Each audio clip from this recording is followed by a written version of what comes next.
I never expected to find evidence of my husband's betrayal while changing his father's bedsheets.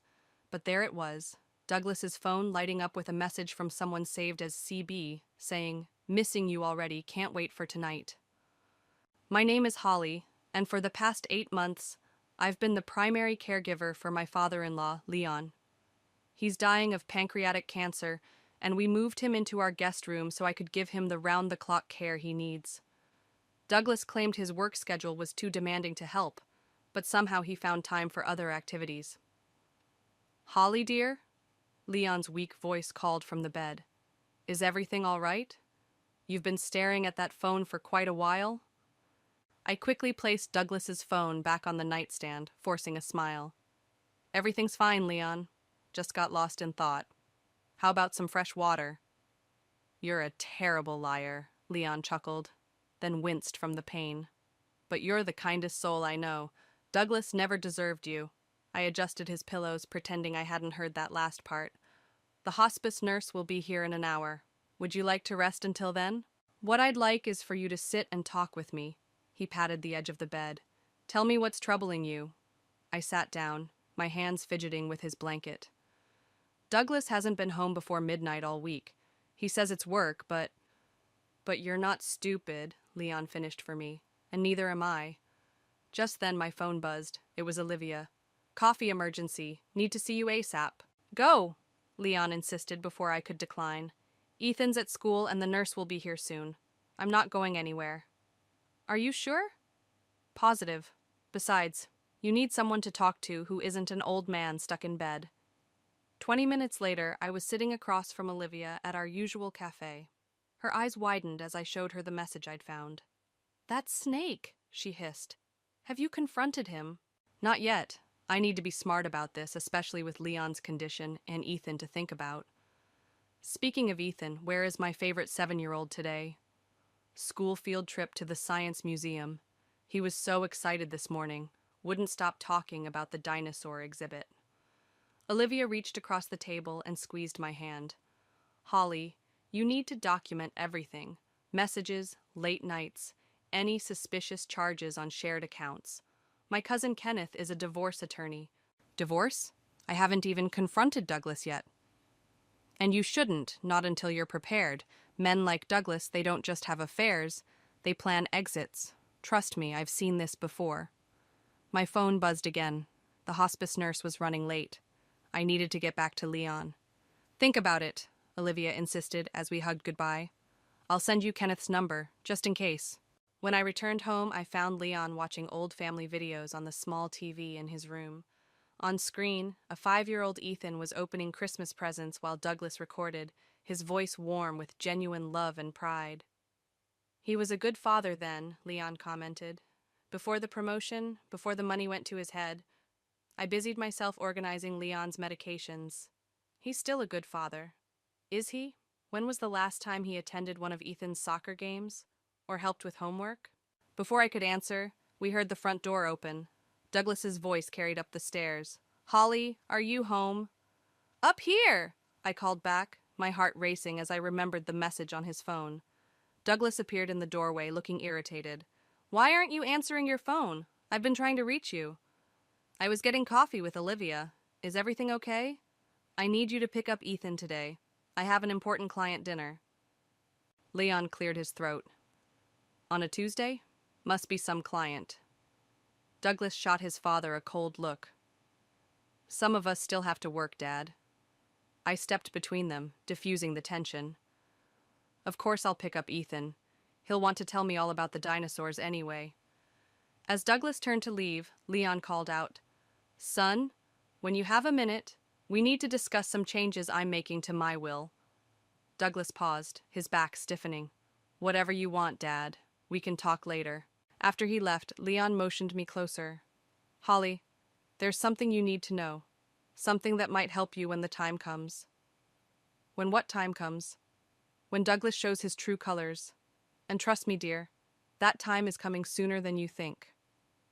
The family dinner was my idea, a desperate attempt to bring us together like we used to be. Douglas actually agreed, probably because his father insisted on paying for catering from his favorite restaurant. I watched my husband pick at his salmon while Ethan chatted excitedly about his dinosaur adventure. And then we saw this huge T-Rex skeleton, Ethan demonstrated with his fork. Mom, it was taller than our house. That's wonderful, sweetheart, I smiled, then turned to Douglas. Maybe this weekend we could all go see it together? Douglas didn't look up from his phone. Can't. Working. On Saturday? Leon's voice carried an edge I rarely heard. The market's closed on weekends, son. What kind of financial planning requires weekend hours? Dad, the world doesn't stop for weekends anymore. Some of us have to... Have to what? Leon interrupted. Miss your son growing up? Abandon your family responsibilities? The tension in the room thickened. Ethan stopped mid-bite, looking between his father and grandfather. Ethan, honey, I intervened. Why don't you go play your new video game, the one Grandpa got you? Once Ethan was upstairs, Douglas stood abruptly. I have calls to make. Sit down, Leon commanded. Despite his illness, his voice still carried the authority of a man who'd built an empire. Holly, would you give us a moment? I started clearing plates, but Leon caught my wrist. No, stay. You're family. More family than some who share my blood. Douglas sank back into his chair, jaw clenched. If this is about the will again, it's about honor, Leon cut in. About the promises we make and keep. Your mother and I raised you to understand that family comes first, but lately... He paused, coughing violently. I rushed to get his medication while Douglas just sat there watching. I'm fine. Leon waved off my concern after taking his pills. Douglas, do you remember what I told you the day Holly agreed to marry you? Dad, please. I said she was too good for you, that you'd better spend every day proving me wrong. Leon's eyes met mine. I've never been so sorry to be right. My phone buzzed, a text from Olivia. Kenneth can see you tomorrow at 2. Don't tell Douglas. If we're done with the lecture, Douglas stood again. I have work to finish. Your father isn't finished, I said quietly, surprising myself. Douglas turned to me, eyes narrow. Since when do you speak for my father? Since she's the only one who's been here, Leon's voice boomed through the room. Where were you when I needed to be driven to chemotherapy? When I couldn't keep food down? When I couldn't even get out of bed? I was earning a living. You were earning a life without consequences, Leon corrected. But consequences always catch up, son. Always. Douglas's phone chimed. He glanced at it, and I caught the flash of a smile before he masked it. I need some air, he announced, heading for the door. It's Cassandra, isn't it? Leon called after him. Douglas froze. That young associate from your office? The one you've been mentoring? I felt the floor shift beneath me. Cassandra, CB. The pieces clicked into place. You don't know what you're talking about, Douglas muttered. I know everything, Leon replied. I may be dying, but I'm not blind. Holly, dear, would you help me to my room? I think I've lost my appetite. Once I had Leon settled in bed, he gripped my hand with surprising strength. I'm sorry you had to hear it like that. I've been watching him destroy everything good in his life, and I couldn't stay silent anymore. How long have you known? About Cassandra? A few weeks. One of my old colleagues saw them together at a restaurant in the city, but I've known Douglas was slipping away far longer. He reached for the drawer beside his bed. There's something I need you to keep safe. Something that will protect you and Ethan when the time comes. Leon, I don't want... This isn't about want, dear. It's about need. About justice. He pressed an envelope into my hands. Don't open it yet. Wait until you have no other choice. Promise me. I tucked the envelope into my pocket. I promise. Good girl. Now go check on my grandson. He shouldn't be alone right now. I found Ethan in his room, headphones on, lost in his game. When he saw me, he pulled them off. Is Dad mad at me? No, baby. Why would you think that? Because he never wants to do anything with us anymore. I pulled him close, fighting back tears. That's his loss, not yours. Never yours.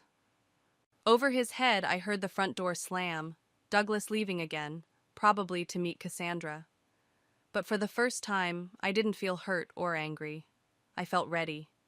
Kenneth's office smelled like leather and coffee.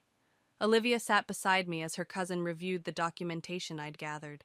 Photos of Douglas's late-night departures, credit card statements showing dinners for two, and hotel charges.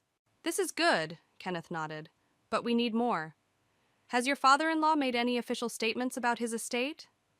"He gave me this." I pulled out the sealed envelope, "but I promised not to open it yet." "Keep that promise," Kenneth advised. "Timing is everything in cases like this." My phone buzzed, a text from the hospice nurse. Leon was having a rough morning. "I have to go." I stood quickly. "Leon needs me." "Holly," Kenneth called as I reached the door, "document everything Leon tells you. His testimony could be crucial." I rushed home to find Leon more alert than he'd been in days, sitting up in bed with old photographs spread across his lap. "Come here." He patted the bed beside him. "There's something you need to understand about Douglas." I sat down, picking up a photo of a teenage Douglas with his mother. She was beautiful. Sarah was everything to him. Leon's voice softened. When she died, something in Douglas broke. He was 17, angry at the world, especially me. Said I worked too much. Wasn't there enough? He never mentioned that. No, he wouldn't. Just like he never mentions how I paid for his gambling debts in college or the sexual harassment settlement at his first job. Leon's hands trembled as he sorted through more photos. I enabled him, Holly.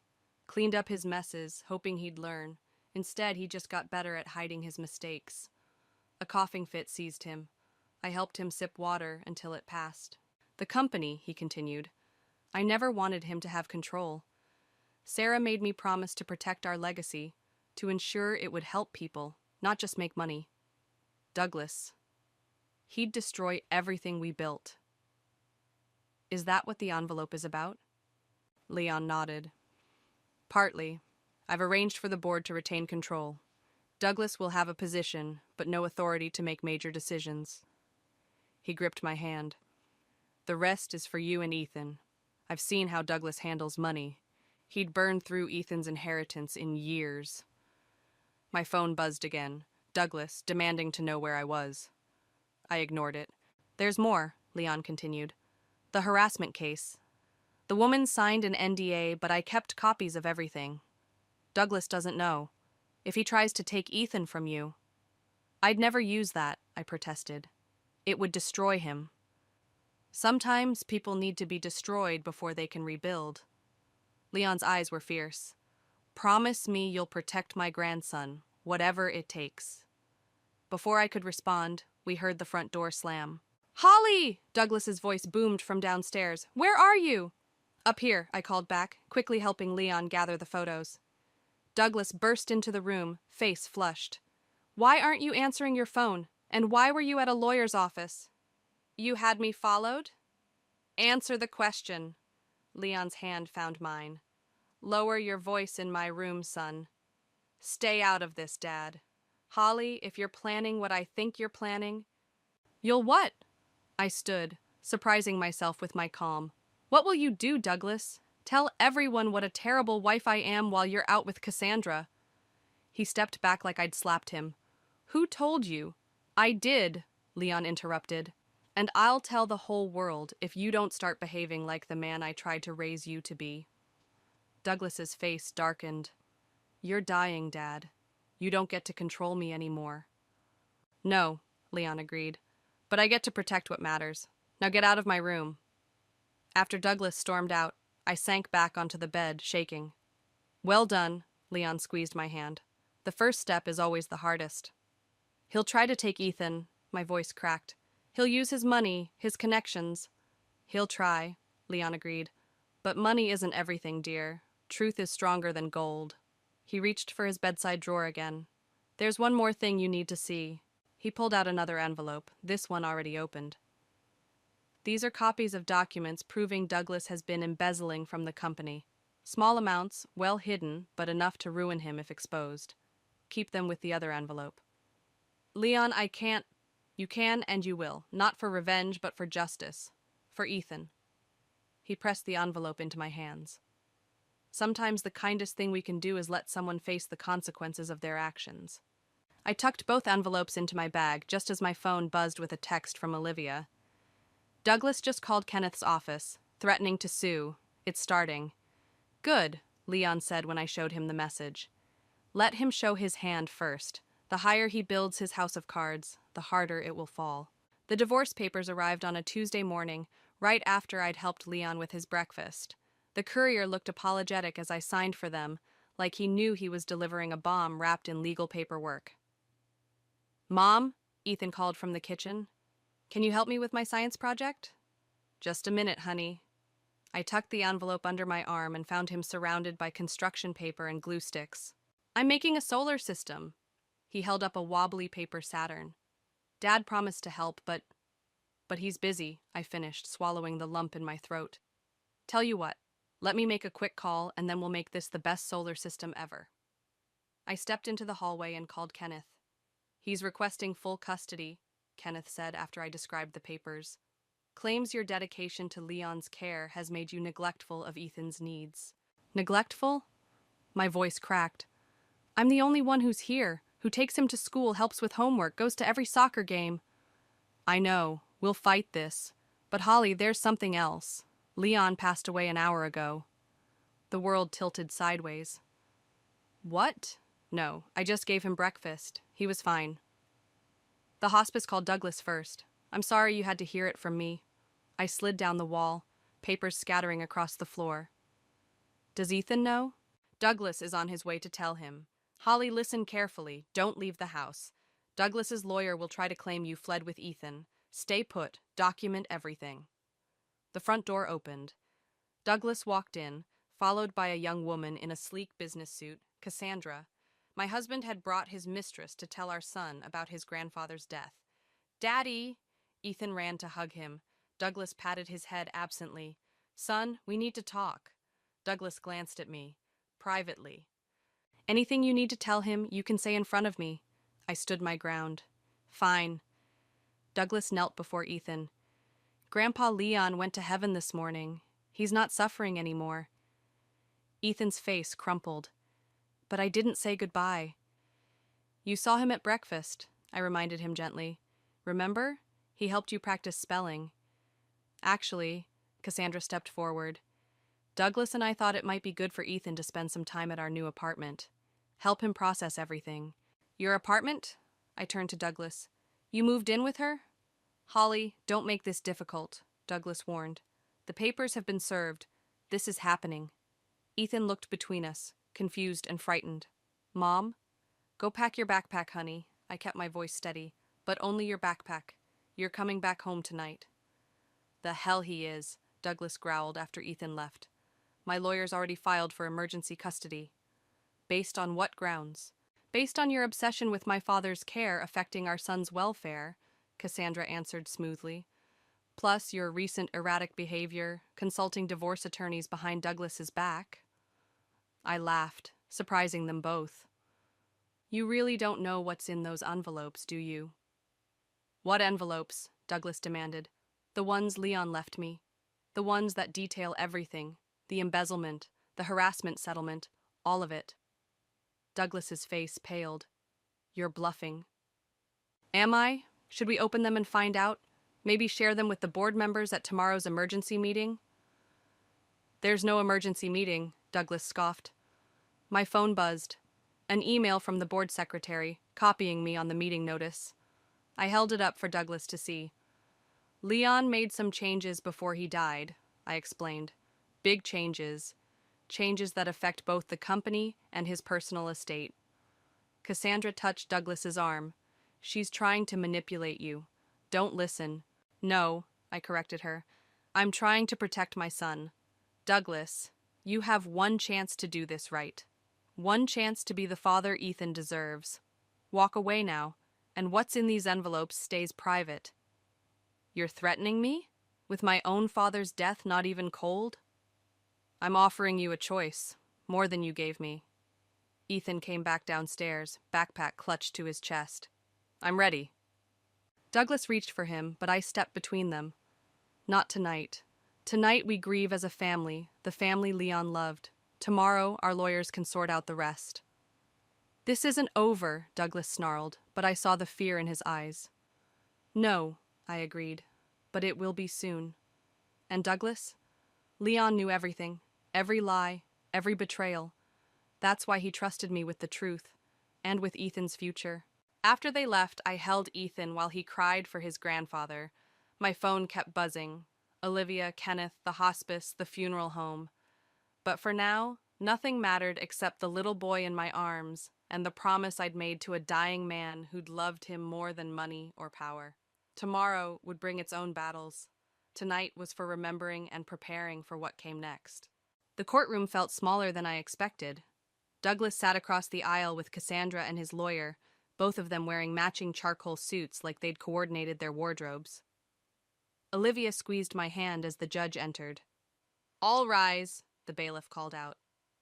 Douglas's lawyer spoke first, painting a picture of me as an unstable woman obsessed with my father-in-law's care at the expense of my marriage and child. I kept my face neutral, just as Kenneth had advised.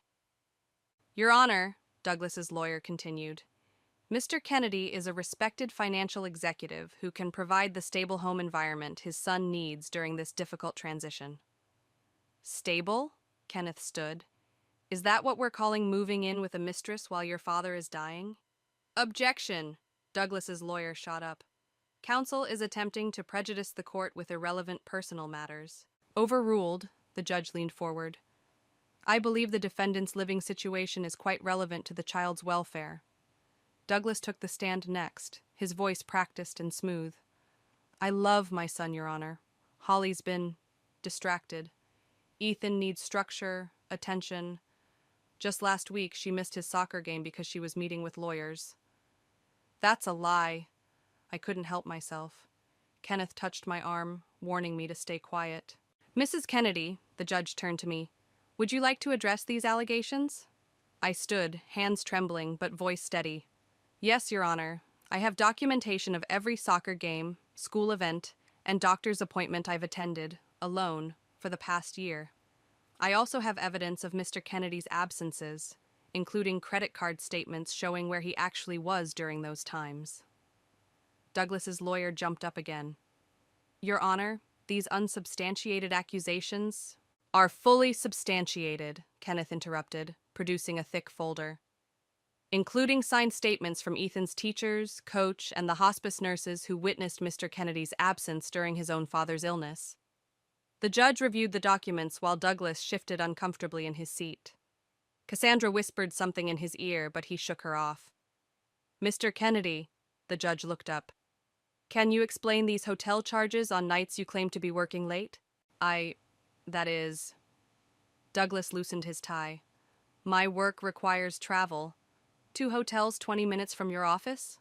I stood again. "Your Honor, if I may?" The judge nodded. "Before he died, Leon Kennedy left me 2 letters. I'd like to read the first one now." Douglas's face went white. "Objection. Any such letters would be hearsay." The letters were notarized and witnessed. Kenneth produced the envelope. "They're admissible, Your Honor." "Proceed, Mrs. Kennedy." My hands shook as I broke the seal, but my voice remained clear. "My dearest Holly, if you're reading this, I've passed on, and Douglas has done exactly what I feared he would. He's trying to take Ethan, isn't he? Using his money and connections to paint you as unfit? Let me set the record straight. Over the past year, while Holly cared for me day and night, I watched my son abandon his family. I documented every absence, every lie.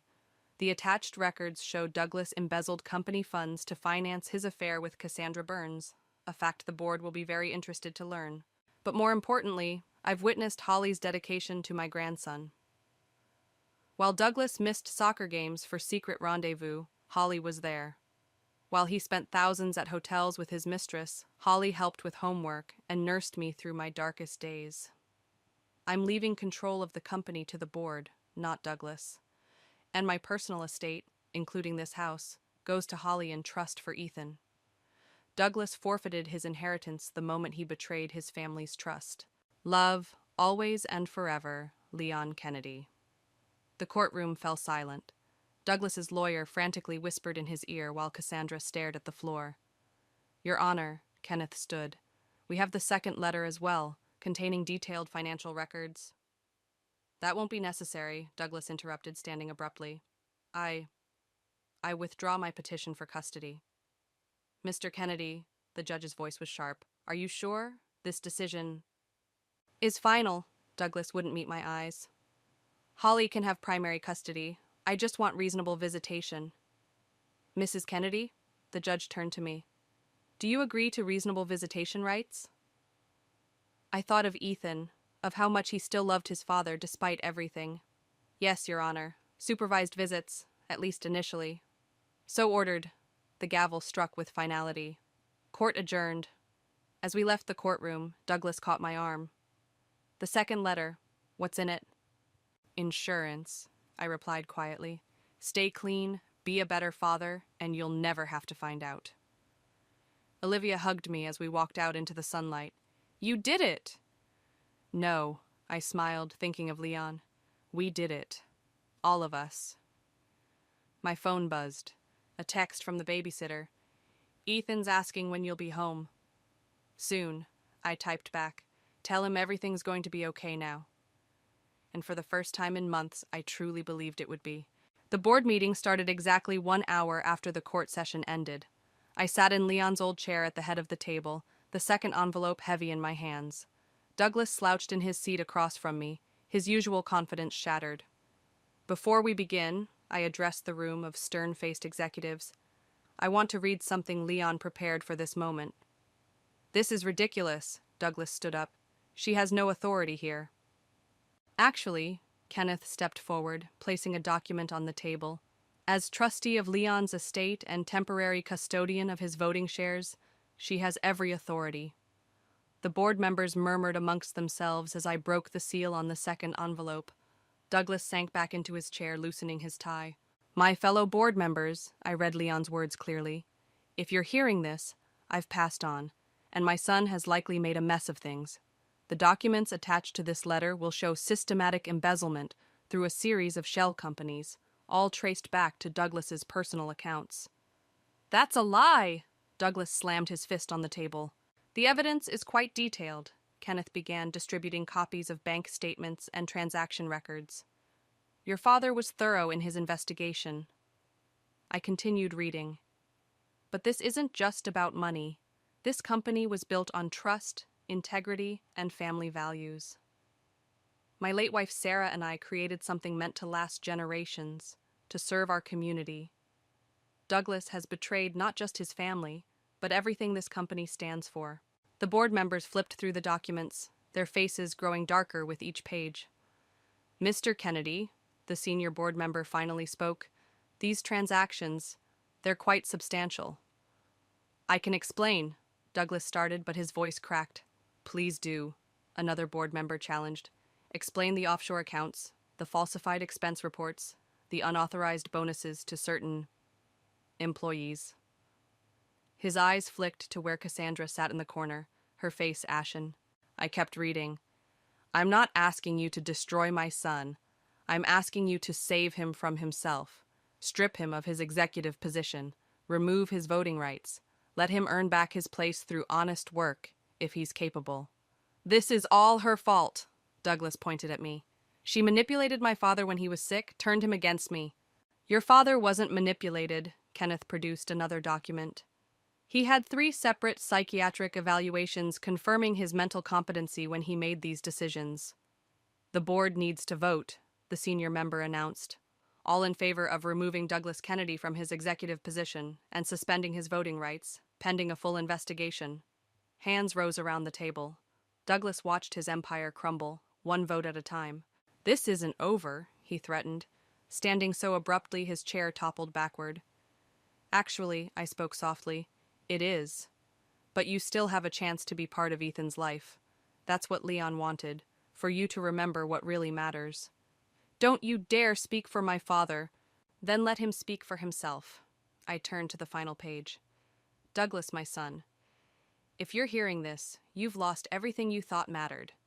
Good. Maybe now you can rebuild what actually does. Your son needs a father, not a bank account. Your family name needs honor, not power. I'm doing this because I love you enough to let you fall. The question is, do you love yourself enough to get back up? Cassandra stood to leave, avoiding Douglas's reaching hand. Don't, Just don't. After she left, the board began discussing transition plans. Douglas sat silent, staring at his father's empty chair. The company will provide a reasonable salary for an entry-level position, the senior member informed him. If you prove yourself trustworthy, we'll reassess in 1 year.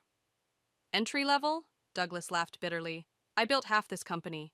No, I corrected him gently. Leon built it. You just borrowed his legacy. Now you have to build your own. As the meeting ended, Douglas caught my arm. The trust fund, Ethan's inheritance, is safe from both of us, I assured him. Leon made sure of that. It's managed by an independent trustee until Ethan's 25. He thought of everything, didn't he? He thought of everyone, even you, especially you. Walking out of the building, I remembered all the times Leon had told me that true wealth wasn't in bank accounts. I hadn't understood then, but watching Douglas stand alone in the boardroom, stripped of everything except the chance to rebuild, I finally did. My phone buzzed, a text from Olivia. How'd it go? Justice served, I replied, but maybe mercy too. Another text came through, this one from Douglas. Can I see Ethan this weekend? Just for ice cream or something? I smiled, remembering Leon's words about love and second chances. Yes, I typed back, but only if you leave the fancy car at home and actually talk to your son. Sometimes losing everything is the only way to find what you never knew you needed. 3 months after the board meeting, I sat on a park bench watching Douglas push Ethan on the swings. His suit and designer watch were gone, replaced by jeans and a faded t-shirt. The supervised visits had become less awkward each week. Higher, Dad! Ethan squealed, pumping his legs. Not too high, I called out, more from habit than worry. Olivia settled beside me, handing me a coffee. Well, this is different. Remember when he wouldn't be caught dead at a playground? Money changes people, I sipped my coffee. Sometimes having less brings out more. Speaking of money, Olivia lowered her voice. Heard anything from Cassandra? She took a job in another state. Apparently, dating an entry-level data entry clerk wasn't part of her 5-year plan. Douglas helped Ethan off the swing and they headed toward us, my son's face flushed with excitement. Mom, Dad's taking me for ice cream. Can you come too? I glanced at Douglas, who nodded slightly. Sure, honey. Olivia, want to join us? And witness this miracle of modern family dynamics? Wouldn't miss it. The ice cream shop was crowded with weekend customers. Douglas insisted on paying, pulling crumpled bills from his wallet instead of the platinum card he used to flash. How's the new apartment? I asked as Ethan attacked his sundae. Small, quiet. Douglas stirred his vanilla cone absently. Dad would have loved it, actually. Said I needed to learn the value of simplicity. He did love simple things, I agreed. Remember how he'd sit in his garden for hours? The garden, Ethan perked up. Can we plant flowers like Grandpa used to? Your mom's house has the garden, buddy, Douglas reminded him gently. My apartment just has a window box. We could plant something there, I suggested. Maybe start small, like Grandpa taught us. Douglas looked at me sharply. Us? Leon taught me everything about his garden while I cared for him. He said growing things teaches patience. Mom's really good at it, Ethan added proudly. We planted tomatoes last week. Speaking of the house, Douglas shifted uncomfortably. My lawyer sent over the final divorce papers. Olivia tensed beside me, but I stayed calm. Kenneth reviewed them. They're fair. More than fair, Douglas admitted. I wanted to thank you for not using the second letter, for giving me a chance with Ethan. That was Leon's gift to both of us. He knew what really mattered.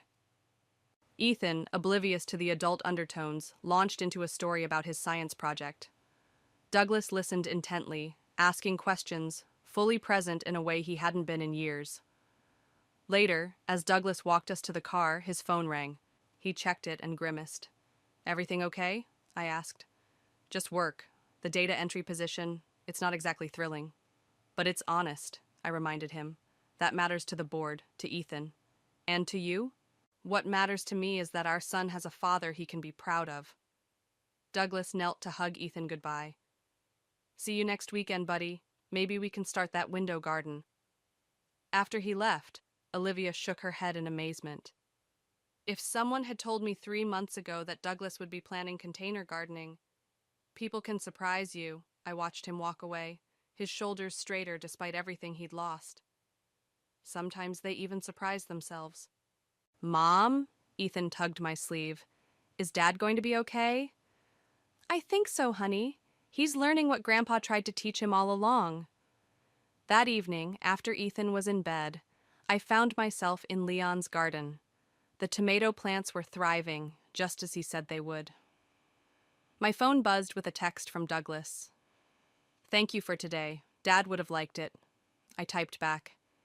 He did always say the best growth happens after pruning. Another message came through. Found his old gardening book in a box. Mind if I bring it next weekend? Ethan might like to see it. Leon would love that, I replied, smiling at the memory of the old man teaching me about nurturing roots and cutting away dead growth. Olivia called as I was heading inside. Just checking in. How are you really doing with all this? I looked around the home Leon had left us, at the garden where he'd taught his final lessons, at the photo of Ethan and his grandfather on the wall. I'm good, I answered honestly. Better than good. Leon used to say that revenge is like salting the earth. Nothing good grows after. But justice is like pruning, painful but necessary for new growth.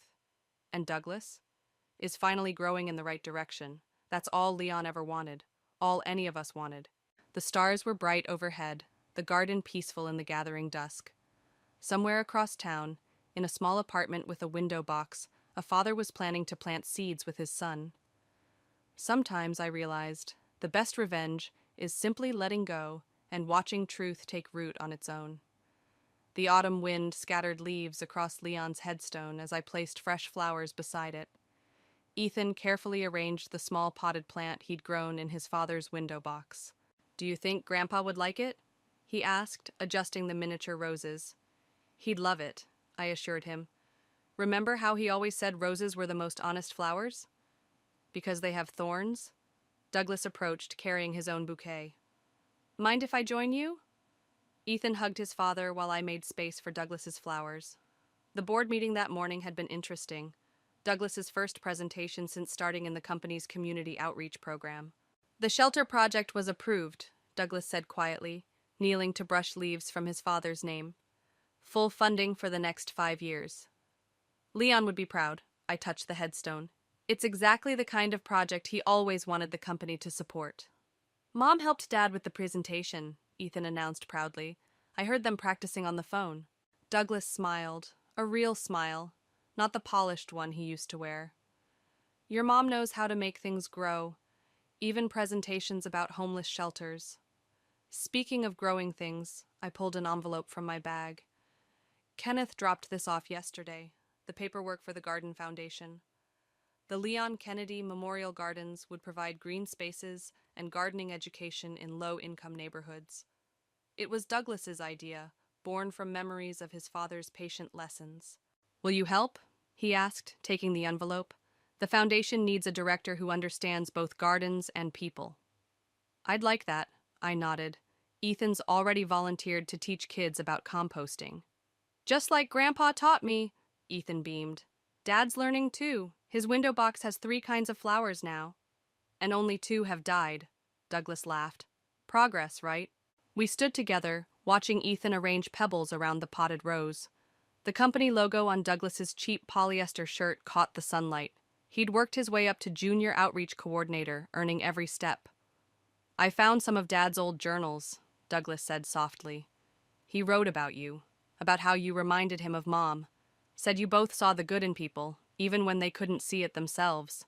He saw good in everyone, I replied, even when they were determined to prove him wrong. I got there eventually. Douglas straightened his name badge. Only took losing everything to figure it out. Not everything, I gestured to Ethan, who was now explaining photosynthesis to the neighboring headstone. You kept what mattered.